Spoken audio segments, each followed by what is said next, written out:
All right, and we're live. Hey, everybody, it's Anchorman here, back with another episode of the Multiverse Podcast, episode 29, with my co-host, my regular, Fame Entertainment. What's going on, people? Fame Entertainment here from the Inner Circle, and welcome once again to the greatest podcast on a Monday. Yeah, it's Monday, right, fellas?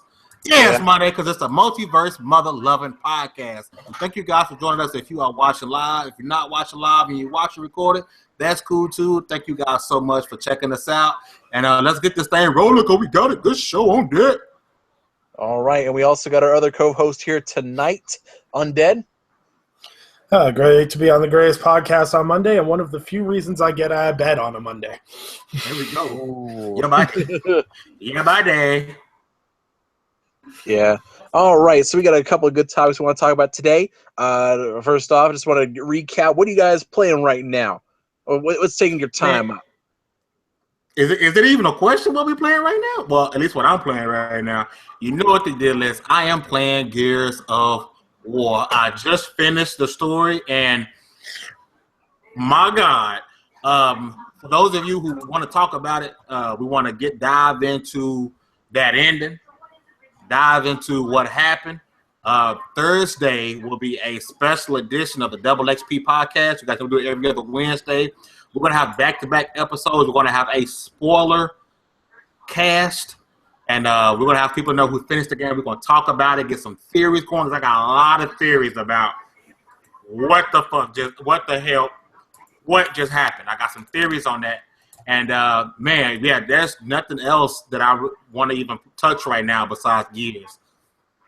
And like I said, I finished the story, and I'm getting into multiplayer. I really want to dive into horror mode. It's really hard to get some people, on at the same time that I actually want to play horror mode with. You can't have no scrubs making you mad and making you down when you get to like level 40. I'm trying to get to 50. Bam. So Gears, man, as soon as I'm done with that, I'm going back to record, and I'm going to finally hop on Forza Horizon 3. But right now, man, Gears, man, because that's where it's at. It is my game of the year. Game of the year. That's some high praise. Hands down. And it was Uncharted before this. It was Uncharted. When nobody say, oh, you're just saying that because you a Sony fanboy. I mean, you're an Xbox fanboy. No. Uncharted was my game of the year beforehand. I had a preset notion that South Park Fractured Butthole was going to be game of the year. But it's Gears 4. Hands down. Ooh, that is some high praise, man. I don't know. I haven't played the game yet. I'm still on that Mafia 3. Dude, listen. Uncharted 4 had a great story. The story was amazing. Gears 4 blow that shit out the water. That's how. I mean, this is the best Gears game. This is the best Gears game there's ever been. The story was impeccable. It pulls you in. You are literally pulled in. This is the first time I'd have been pulled really into a Gears game. I didn't hit some feels on Gears before, especially when Dom died in Gears of War 3. It hit me in the feelings. This whole thing from the beginning, you just like end a few times, you get a couple of scares, and they get you back in your feelings. You get a couple of scares, you're like, oh shit. It's a great game, man. Great game. Go buy it. And I see James stuck on in here. I have had so much trouble with bloody Google. Hey, man, forget Google. Google don't like me either, so we in the same boat. I thought because I was black, but... Well, obviously they hate black guys and British guys. So Idris Elba is screwed. He is done, though. He can't ever use Google Hangouts, Google Plus. He can't even use his Gmail. Oh, man. All right, So we were Gears, just apparently what it's good. games we're playing lately. What about you, James? What you been playing? FIFA, almost non-stop. FIFA. To FIFA. Yeah, act like I see that coming. They love FIFA over there. I mentioned the story mode last time I was on, the journey as it's called, and it's everything I wanted from a football game and more. For those of you who don't know, it's basically it's a story mode. You take control of a 17-year-old player who's been released from every major academy, and then you get picked up by one of your choice, and then you've got to like build up your abilities as a player, both on and off the pitch. And then the storylines and the characters you meet and the things that happen in the game, man, it's crazy. For a football fan, this is one of the best football games there's ever been. Yeah, man. And for those of you who kind of wonder, didn't appeal to really any of the sports campaigns. I never really got into the sports games except for NFL Street. That's it. That's the only sports game I've ever been like really invested in. NFL Street was greatness. Oh my gosh, back on GameCube. Oh my god, Greatness. dude, you wouldn't believe that was the one game. That was one sports game I really ever bothered playing. And what was I remember like a couple of years. I'd get it right around this time of year, and I would play it like on Christmas Eve when I couldn't sleep, and like I'd be up at 3 a.m. playing NFL Street, and then like maybe a couple months later I'd sell it, and then I'd pick it up next year. I'd pick it up right around this time next year. I would never keep it, but I'd always end up buying it again. It was just so much fun. Weirdly enough, a game that I've been playing a lot of recently is Assassin's Creed Syndicate. I've just been going back, and I'm committed now to 100%ing it. Really weird. All right, Syndicate was actually pretty good. I mean, the problem with Syndicate it was just franchise fatigue. A lot of people were just tired of Assassin's Creed, and it was like, ugh. And also the whole thing that everyone kind of lost faith in it after Unity. What was the other one before that? Crap. Unity. Unity? Yeah, after Unity, it was hard for people to get faith back in the franchise. But Syndicate was a very good game. But I am totally glad Ubisoft took a break this year. Yeah, we'll see. We will see, because the film is, next month. Yeah, the movie. I think it is next month, actually. I think it's coming out... Isn't it come out like kind of alongside Doctor Strange? Doctor Strange in the UK comes out, I want to say next week. Jerks. It comes out. It comes out before the end of October. Yeah, this is really weird because we get all the Marvel stuff before you, and that makes no sense. I never understood that. I think the part where I really noticed it was I think it was Amazing Spider-Man 2. When that came out in the UK, and I was like, I couldn't wait for that movie. I couldn't wait for it. I actually ended up watching it online, and then I watched it in the theaters. So, well, Age of Ultron came out in April here. Yeah. And then came out like 2 weeks later in May in the US. That was a tough wait. That was a real tough wait. Yeah, that's insane. And then there was Warcraft last year, which is really weird for critics because they refused to do any press screenings of it. Mm-hmm. And then when they did them so they say you can't talk about this movie for the next 2 weeks, even though it had already come out in Germany. And so reviews were up, and people are seeing the movie, and we couldn't do anything about it. Yeah. It's just weird, man. All right. Yeah, so what about you, Nick? What you playing?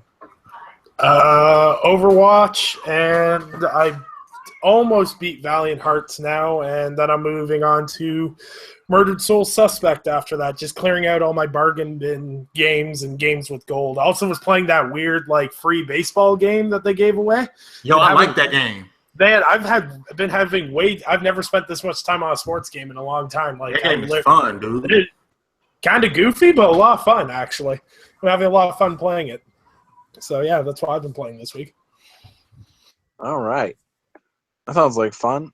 Valiant Hearts is so good. Yeah. Oh, I also been playing the Overwatch. I've been playing the Overwatch Halloween event because I wanted some of those skins. I finally got my Soldier 76 skin. Oh my gosh. Man. I need that Reaper skin in my life. The Mercy skin is the one for me. The only one I really want is that Roadhog skin with the Frankenstein monster thing. That's the only one I want, and I'm never going to get it. But I've got a lot of good other skins out of it. At least Halloween skins. But other than that, I mean, I've been flipping between that and Mafia. And Mafia 3's been great. Oh my gosh. I know everyone says, oh, every movie can be cinematic, but I swear that movie was or that game was made to be a movie. Like that game was meant to be a movie, just put in game form, because that is one of the most enjoyable campaigns I've played in a while. Like I play just to watch the next cutscene. I'm dying to see the next cutscene. That's something you don't see with a lot of games anymore. Storytelling. Well, you still get, you have Naughty Dog doing that every time. Yeah. Yeah, like I said, I'm having a good time having I love having my single player and multiplayer games and just being able to flip between the two, depending on whatever I feel like. I really enjoy that, and it's great to have what's the term I would use? A companion game, if you know what I mean. Like their games just pair well together, and like either you just don't have to, like either the control schemes fit up, or it fulfills needs that you have individually, and you could play both of them simultaneously. It doesn't hurt the other. Like I think Mad Max was a good game like that. You could play Mad Max pretty much with any other game and feel relatively fine with it, because it wasn't like this huge story-driven thing, but it had high atmosphere, and you could play a heavy story-driven game and not feel too far off. Did you feel that Mad Max sort of went under the radar, but is in fact really, really good? Oh yeah. The only thing that sucks about that is that it got completely overblown by Metal Gear Solid 5, which I played both games, and I think Mad Max is the better game. I don't know what it was. I wouldn't be able to say why. Like maybe part of it was the atmosphere, and I mean like the combat wasn't that great, but I mean Metal Gear's combat wasn't that great either.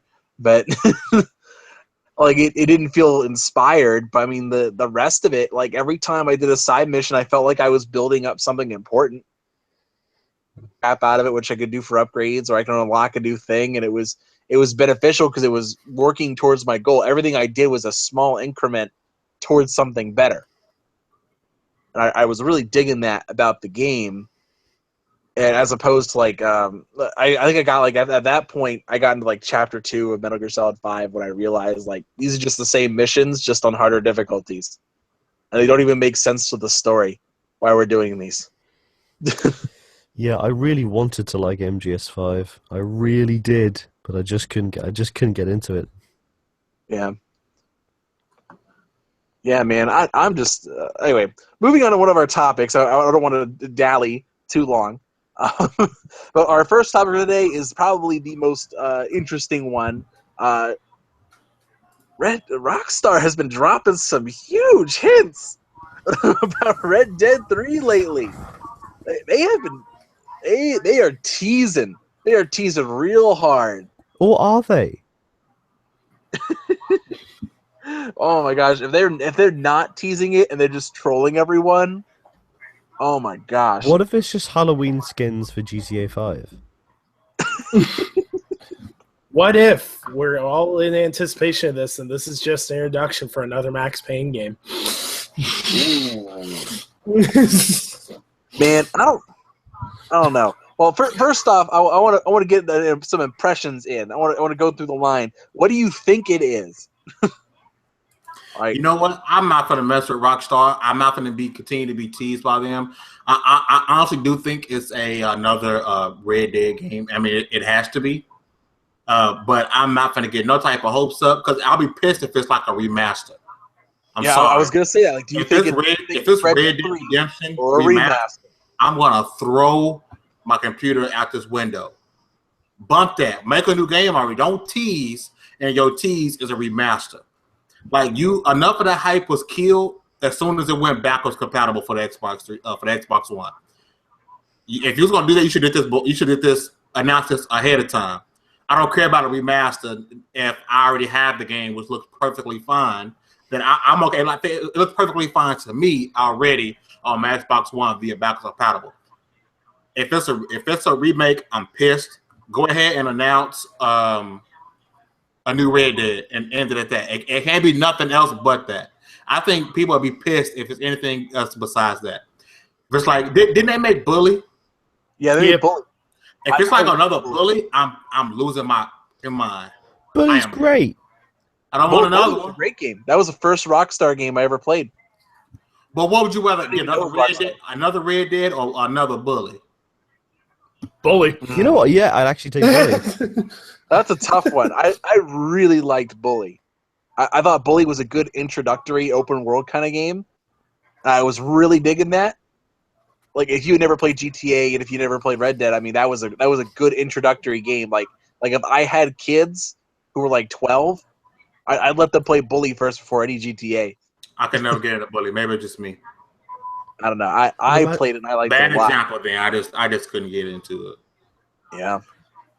I mean, it requires you to dumb down your intelligence a good bit, but it's still kind of smart, like in terms of humor wise. But I mean, it's not that as much. The thing is, though, well, I agree with you. I don't think it's a remaster, in that they already announced backwards compatibility for Xbox, and if they announce a remaster, they must have some balls of steel trying to sell that to Xbox guys. Like, yeah, Yep. like that. Like, as every other studio that's done that, they don't release the backwards compatibility version. They don't do that for Xbox. They release the remaster to see how it goes. The only way I think this could get any hype if it was a remaster is that they're bringing it to PC, and I'm pretty sure they would bring it to PC whatever the next game is. Like, I'm pretty sure they're doing that, but I think it's Red Dead 3 entirely. The only thing that throws me off about it is the reveal picture they did this time. There are quite a bit of people on there immediately. Yeah, there's 7. Yeah, unless it's like a Magnificent Seven ripoff for for the story arc, which would be cool. The licensing issue. Yeah, because the one thing Rockstar don't have is money. More. Just wait. It'll be a crossover game between two Rockstar games. It'll be like Red Dead Noir, and you're gonna have to be a detective in the Wild West or something. Actually, that doesn't even sound half bad. Actually. Oh my god! Imagine if it's another LA Noir, but not in LA. Actually, that wouldn't be too bad. I wouldn't be mad about that. A good LA Noir. It doesn't have to be in LA. Like, it's not. LA Noir didn't have to be in LA at all. But I mean, you could do it in New York. You could do it in Chicago. Actually, I'd go for a Chicago LA Noir. There's only 2 things I took away from this. One is the fact that I after looking at this picture and thinking about all the games Rockstar can make, I wouldn't be mad if they made a sequel to any game they've ever put out. And 2 is the fact that if Red Dead is coming, I think people are getting way too hyped about it way too soon. Because if Rockstar's teasing it now, you probably won't see it for another, knowing their track record, like at least 2017, maybe 2018. Yeah, we don't want a Last Guardian situation. No, like... let me check something real quick before that happens. Yeah. Unfortunately, I don't think Rockstar has a good track record with that. And the only time I say that is because, like, the GTA 5 reveal trailer was in 2011. And that didn't come out till 2013. That's what I'm talking about. Like, we have a picture right now. We don't even have a teaser trailer. We're staying on a picture, and people are acting like E3 next year, we're going to have a release date. It won't be, if whatever Rockstar is teasing, it won't come anytime soon. Because even though it's been a while since Rockstar has put out one of their games, I guess, trying to think what they did. Like a real game. Like a real one of their big blockbuster titles. Every couple of years they release a blockbuster title, whether it's like LA Noir, Bully, GTA, etc., etc. But they are making far too much money off GTA 5 still to be even worried about pushing out anything obscenely quickly. Yeah. Yeah, just every time I think about and talk about record-breaking things, I have to consider, but the best-selling entertainment item ever is GTA 5. That's just crazy. Yeah. Huh. I don't know. This is not Bethesda, where when they announce something, it comes out within a year. Like, that's the best. That's one of the best things I love about Bethesda. What they bring to the industry is that when they say something's coming, like at least Bethesda Studios, when they say something's coming, it's coming within a year. Yeah. And like, so you have a known quantity of when it's coming out. Well, see, the thing is like what I think a lot of studios don't seem to understand is what builds up hype isn't how long you wait to release your game, like doing events and drawing interest. You only really need 6 months. After 6 months or so, the hype will start to die down eventually, no matter what the game is. No Man's Sky. Sean Murray's still missing. But I'm not even sure that's true. I mean, because look at Star Citizen. I mean, the hype's always been crazy, but that's different though, 3 because years that was now. that was a groundbreaking game at the time.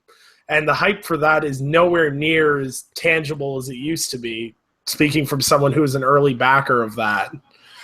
Like, anyone who really knows in their heart knows that game is never going to happen. Ever. They're taking that money and running to the bank with it. Star Citizen won't happen, and if it does happen, it's going to be a jumbled mess of a game. Yeah.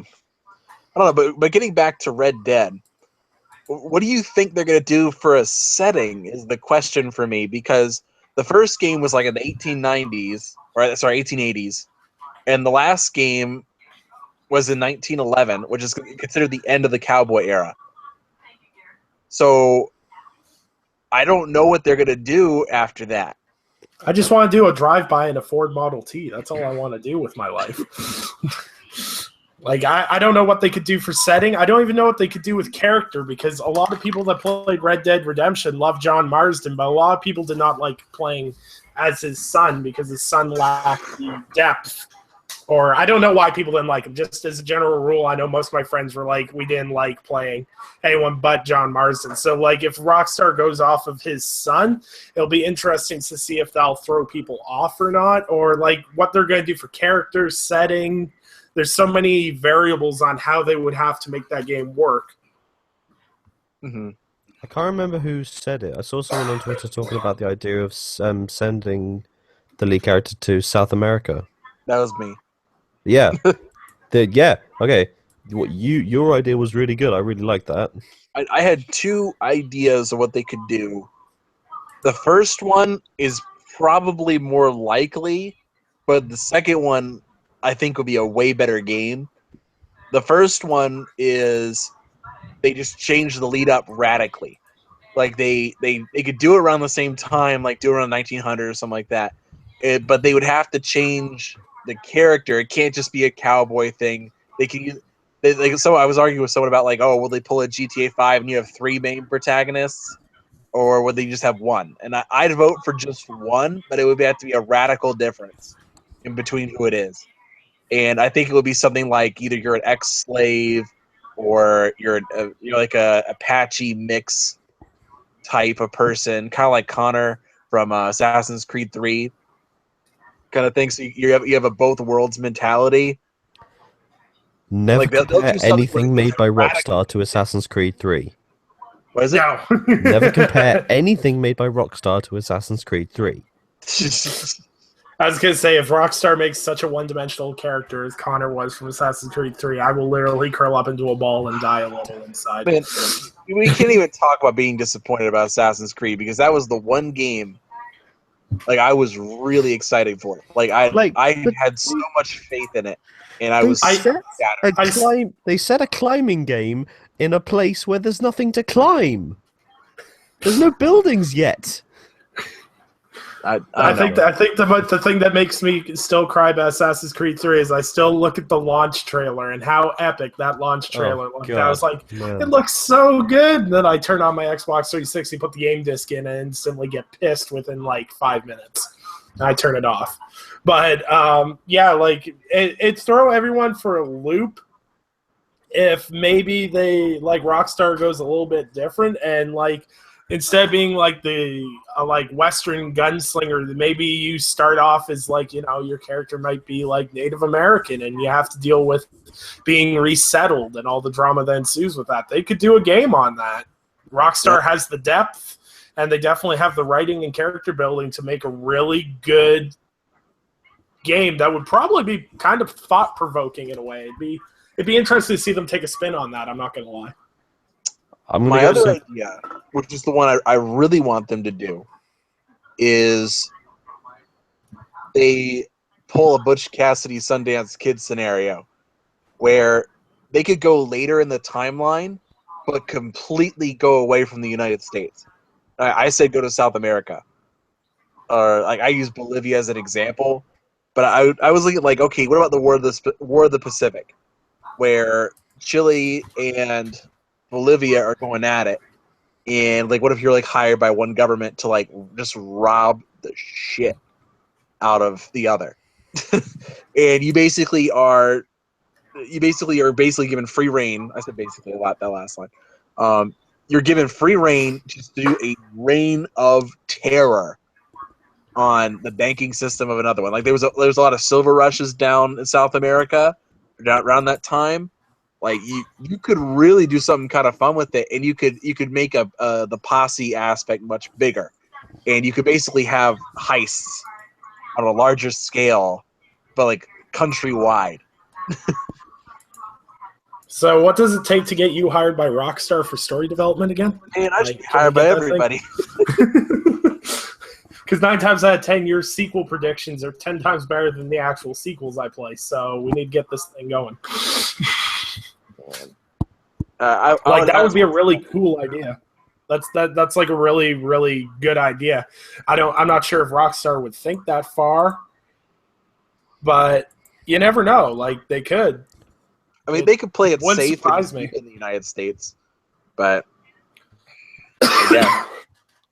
I feel like that's the safe option, to stay in the United States and then just change the character to be someone from a whole different perspective. Imagine if they went really crazy, because let's not forget Rockstar are from Edinburgh in Scotland. All right, where are they going to go? Well, I think it's going to be one crazy drunken night in Edinburgh, and you just got to get from the pub to your house. But on the way, very drunk, you meet crazy people. Why not? Here's an idea that would be really weird. And like this would be like me, crazy skeptical person. Not that. No, not that. Besides a Magnificent Seven reboot in game form, they're actually in Japan. Ooh. They go to Japan, the land of the rising sun. Yeah. That whole thing. So, and that's a big teaser. Like, I don't know, do like Teddy Roosevelt white ship thing. Like, oh, we're gonna go over to Japan and intimidate everyone. I don't know. That'd be weird. But anyway, so moving on. Just one of the new topics that's going on. All right. So, anybody see this Iron Fist teaser? Everyone did. 3.5 million people did. Mm-hmm. What about everyone here? That's the real question. I know you and I saw it, James. No, I did not, actually. I missed that. You have not? Give me one moment. What are you doing here? Give me one moment. Hold up. Someone, Joe Sinister, one of the guys watching our show right now, just had this awesome idea for Red Dead 3, Australia. Ooh. Yeah. Yes, all the yes. Could you imagine some of the animals you would have? Could you imagine some of the animals you'd have to hunt there? Everything's poisonous in Australia. Literally, if anything bites you or stings you, you might as well go curl up in a ball in a hole and die. That'd make an amazing survival game too. That would be fun. Only 4 animals can kill you in Australia. Only 4? Yeah, only 1 spider and about 3 snakes. Thought everything was like poisonous as hell over there. Well, being poisonous and being like, lethal really? are different. Well, I'm sure there's other things that could kill you. Maybe not like poison bites, but I mean, you could get eaten by a shark. Or now you dingo. get eaten by a shark. Eventually you get kicked to death. Dingoes won't kill you. They'll kill your baby, but they won't kill you.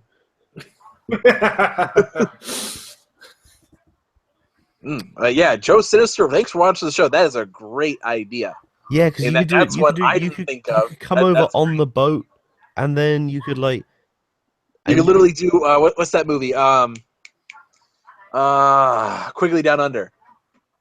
What, Crocodile Dundee? No, not that. That's too late in the timeline. We're talking like that is literally Quickly Down Under is literally the idea he just had. Like it's all right. It's like when they come over on the boats from England. Tom Selleck is a cowboy sniper who goes down and is hired by Alan Rickman to kill Aborigines. Oh my and god! Instead of doing that, he turns on Alan Rickman and starts killing all of his men, and then works his way back and then kills Alan Rickman. Rockstar, are you listening to this podcast? We're basically giving you movie ideas. You can do Magnificent Seven, you can do Quickly Down Under, or you can do Butch Cassidy Sundance Kid. Pick one. It'd be great. Anyway, Nick, have you watched the Iron Fist trailer yet? Yes, so I just finished watching that. Everyone's that Iron Fist trailer was amazing. Baby there? Yes, he did see it. All right. I think he just stepped away for a little bit, but yeah. So Iron Fist, a lot of good teaser stuff. I don't get a feeling of where they're going to go with this Netflix series exactly. I do. I know exactly what's going to happen. I'm waiting for that real trailer. It's supposed to come out like March. I think it's March 17th, something like that. Here's what's going to happen. It was like right before my birthday. Here's what's going to happen on Iron Fist, all right? There's going to be 2 episodes of him doing stuff and we learn a bit about him. Then in the 3rd to 5th episode, we get all the backstory stuff. And then in the 13th episode, he gets his costume. Oh, God, please not. Because that is every Marvel Netflix series. Except that's not true of Luke Cage. Luke Cage had his costume pretty much from day one. I have not finished Luke Cage. You have a fair point. There you go. I mean, Luke Cage really did have his costume, which is pretty much just a hoodie and a yellow-black color scheme. I feel bad because honestly, Marvel does do a lot of the cut and paste for their Netflix series, but I still enjoy it way too much. Like 10 episodes. They don't need to be 13. It depends on the show. I think it depends on the show. I think Daredevil needed the 13. I don't think Jessica Jones needed the 13. She really needed 5. And Luke Cage, you could maybe have cut him down to 10, but I liked every episode. I enjoyed every one. You and me going to fall out over Jessica Jones. You know my love for that show. Man. But yeah, I'm waiting for this Iron Fist. I liked it. I'm just not... I need to see the real trailer, which will probably show by November, maybe December. So... You know something? Just talking about Netflix, I'm getting bored of them releasing all the episodes at once. I think it depends on which show it is. Like I think, like House of Cards, you can't be doing that. You can't like release only 3. It needs to be all of them, all at once. Yeah, but they only release 1 episode of Better Call Saul a week. Yeah, I don't know. Like I said, I think it depends on the show.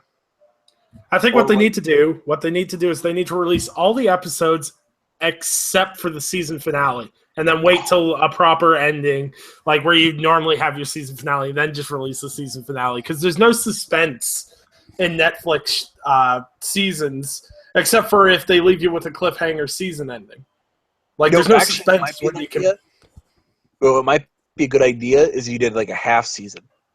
Yeah, because and then you do the second half season later that year. My problem with Netflix series is I'll burn through like.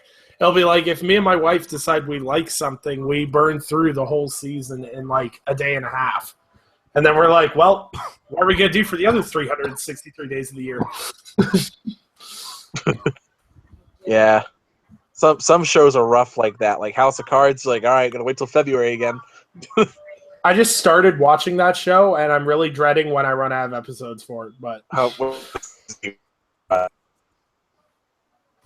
what season are you on? You know? What's that? Sorry, you cut out. What season of House of Cards? Oh, I'm just on season 1. I'm like 2 episodes in. I started watching it today. Oh, you haven't even got to the good stuff yet. I started that, and Narcos is what I'm starting next as well. Narcos is good. The I problem have with not Narcos seen an for episode of me is that Narcos. I did an in-depth study of Pablo Escobar, so I already know everything that's going to happen. Like, that's the one thing that sucks about it. It's like you already know everything that's going to happen, but you're still surprised every time anyway. I've heard from people in because Escobar wasn't he Colombian or Mexican? It's Colombian. He was Colombian. So I've heard from people in Colombia that his accent is not very good. I don't know. I Have you never heard went to that? Colombia, and I don't know anyone from Colombia personally. The drummer in my band is from Colombia. There we go.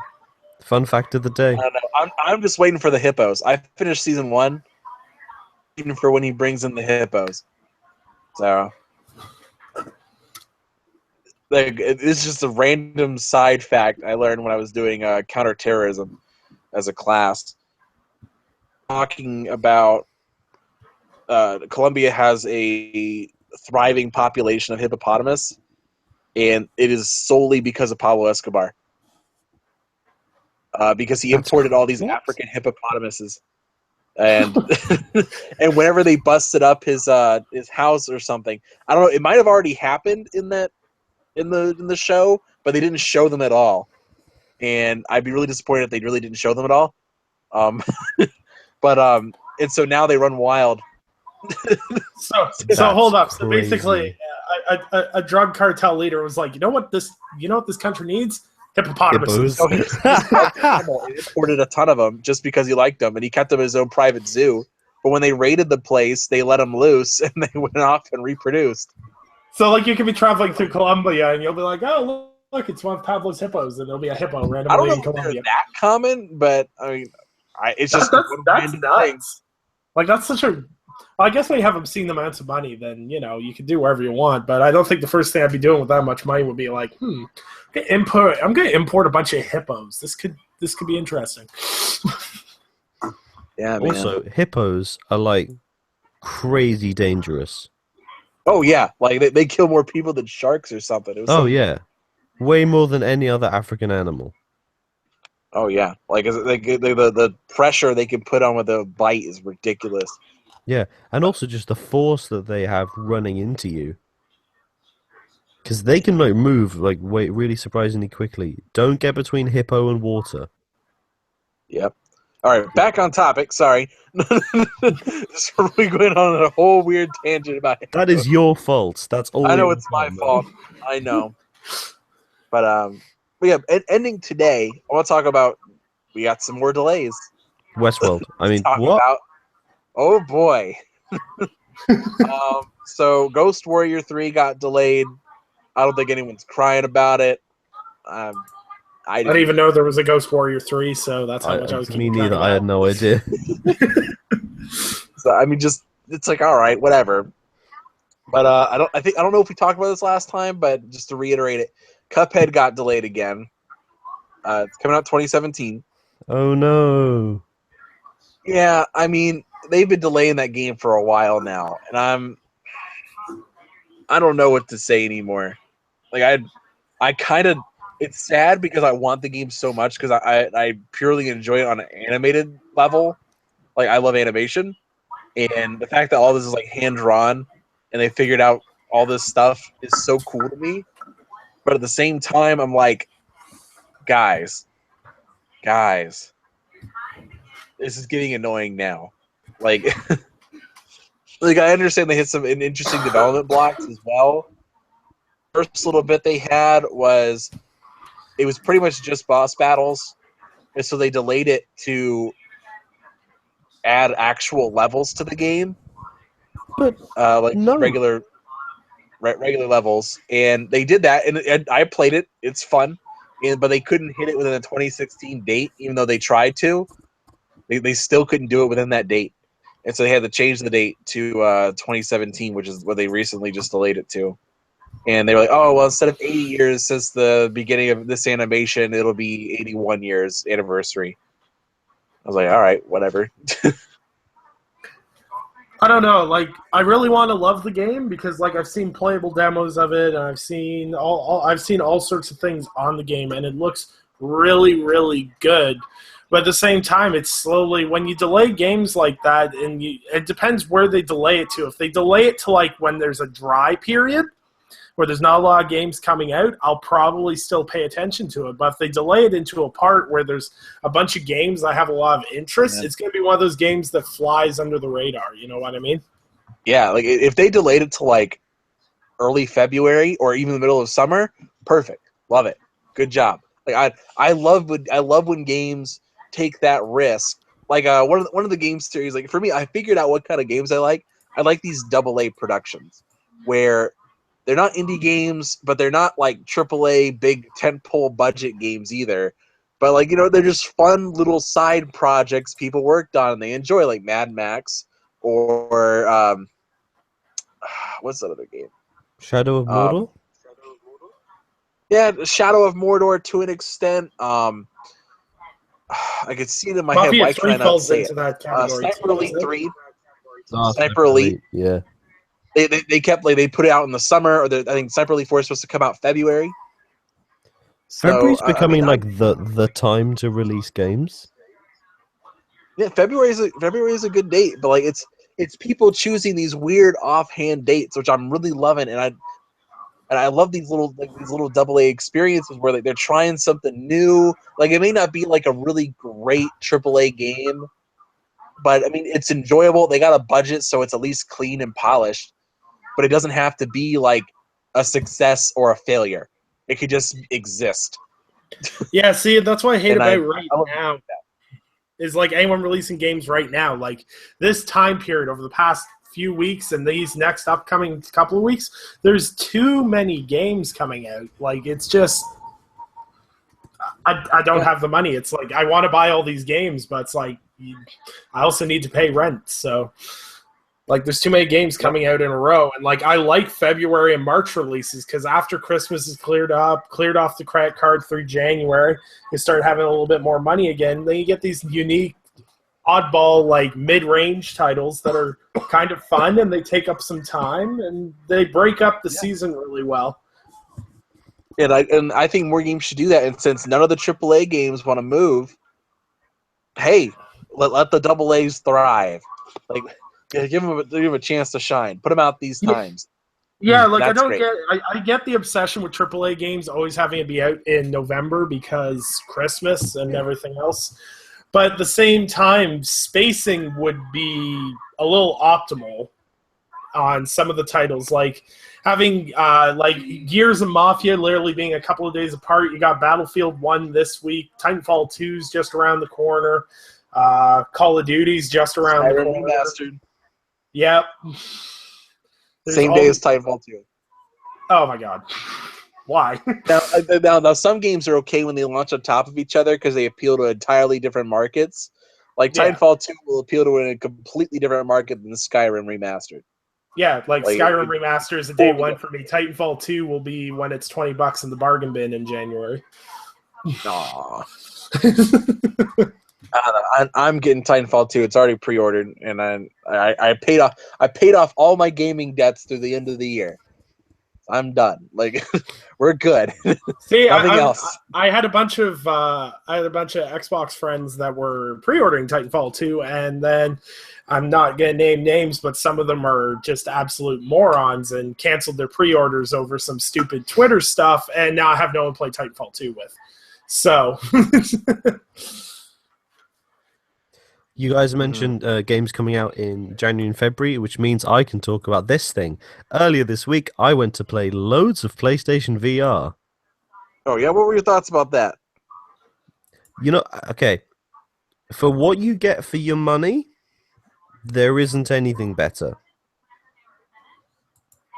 That is an objective statement. It is the cheapest of all of them, and you get a bunch of decent stuff straight off the bat. It's not the Vive, because the Vive is incredible, but the Vive, you need a spare room to do. But what PlayStation VR does have are two things. It's got Batman, and it's got Resident Evil. Resident Evil 7 in VR is the Wii Sports. This is the thing that will sell VR. Because it's goddamn terrifying. I see what you're saying. I can't say it would be the Wii Sports, though, because it's a horror game. And a lot of people are weird. Like, people act very strange when it comes to horror games. Like, I know Cal, who is watching the show right now, hates horror games and will not even bother trying them. Doesn't matter. Like, no matter what he does, he will not touch it. He's just like, nope, not doing it. And so, I mean, Wii Sports, the benefit it had with it was bundled with the console. I didn't mean like. So I just met a system seller. Well, I wouldn't say Wii Sports was a system seller, but because it was bundled in with the system. No, but I mean, like you bought the Wii because of Wii Sports. I guess so. I don't know. I'm a little odd. See, the thing is that with VR, it's all about the price being right. Like, I know in the UK right now, you guys are pretty much run dry of PSVRs. I know they're pretty much sold out from what I've been reading. But up where I live in good old Canada land, literally no one is buying them because the price is so outrageous up here that there's no point in investing in them. They're ridiculously expensive up here.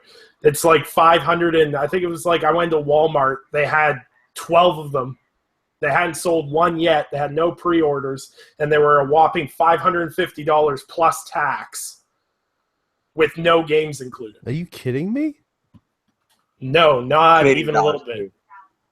$550 Canadian. For PSVR? Yeah, PSVR, $550 plus tax. So with tax, it's like we have a 13% tax ratio, so you're talking just over $600 for PSVR with no games. I'm speechless. Then again, that's also with that being said, as well as our PlayStation 4s are also $450 and et cetera, et cetera. Everything's more expensive up here. But like PSVR is not budging up here. Like I have all my friends that own PS4. I've got 20 plus guys that I know that have PS4, and only one guy bothered getting PSVR, and he says it's amazing. I haven't gone and tried it yet. Like everyone I've heard that has it here enjoys it, but the price point isn't moving it. Like in the States, I know it's a lot more affordable. I think it's what, $3.99 in the States? Technically, yes. Technically, I think it's $3.49 here. All the stuff with it, though, it's like $500. See, the $550 bundle here doesn't include the PlayStation camera or any of that stuff. That's sold. That's sold. What? Separate. That's the difference. Like we weren't catching what the difference was, because we thought I thought you were talking about like with all the junk with it. No, too. Like the Move controllers sold separately are $39.99, and then the camera's $59.99 on top of that. Oh, that's entirely different. So by the time, like, I was looking at getting a PS4 Pro, by the time I synced the $499 for the PS4 Pro, $530 for the PS4 Pro, and the $600+ for PSVR, and all the gadgets and everything to run it properly, I was looking at like $1,200 to $1,300. Ooh. I see what I'm talking about now. Yeah, that's a bit much. And see, for me, that's why, like, people always nag at me and say, well, because I say I always want a good VR experience, and I'm going more PC Vive experience, because the Vive in the States is the same price as it is up here. I'm not sure if it's driven by what drives the price stock up or whatever, but I can get an Oculus or a Vive for the same price up here that you guys can get it for, but with anything Sony, I can't get for the same price. It's always price adjusted accordingly. And you can't get anything better than the Vive. Yeah, and that's why I'm thinking in the long run. But it saddens because it's going to be it's an awesome device. Like I know we had them being shown at Best Buy, and a lot of people love it, and it's a really good device. I encourage people, if you have the money, it's a good bargain option depending on your area. But keep in mind, though, that it can get pricey. Yeah. I don't think VR will be as breakthrough, as groundbreaking as everyone thinks. Oh, It's And that's still, a sale. huh? Apologies for everyone. Anchor's mic is messing up a bit. Oh, sorry about that. Is that better? Yes, Oh, sorry about that. I don't know what's going on. we don't either. All right. But yeah, I just don't. When it comes to VR, it's not getting that mass appeal just yet. I'm not seeing anybody go out there like, oh, we gotta have this just yet. It doesn't. I don't know. I don't see it yet. But again, that's kind of anecdotal evidence. And like I said this about MPDs earlier this week. MPDs are meant to be more of a passing fancy thing, and I think mostly to see if something's catching on or not. And I'll wait until next month's MPD to find out whether or not PSVR was considered a success or not. So we'll see. All right, guys. But we got to wrap it up things here today. Fame had to duck out early. But thanks, guys, for showing up. I definitely appreciate it. It was a really good show today. You're very welcome. Very glad to be here as always. All right, we'll do some wrap-up outros. Start with my other co-host, Nick. All right, thanks for having me on the podcast, and I'm looking forward to being here next week again. I just want to give a quick shout-out because this just popped up in my Twitter feed on the podcast. Just a little rest in peace to United Front Games Studio, which just got closed. They worked on Tomb Raider the Definitive Edition and were the main developers of Sleeping Dogs, so they shut their doors today officially. Oh, So, yeah, sad day. The development studio has to close its doors. And that's my bit for today. I like sleeping dogs. They're really cute Yeah, because sleeping they dogs like are okay. run in their dreams. All right, and also our other guest this evening and our part-time host, James. Hey guys, thank you again for having me on. If you want to talk to me more about Britain, the film industry, and or Radiohead, come at me on Twitter at James_S Wilson. Mm-hmm. All right, guys, this has been Anchorman here with episode 29 of the Multiverse podcast, the greatest show on Mondays, and we will catch you guys later. Hope you guys enjoy the rest of your week, and we'll see you guys out later. Bye. Go watch Westworld.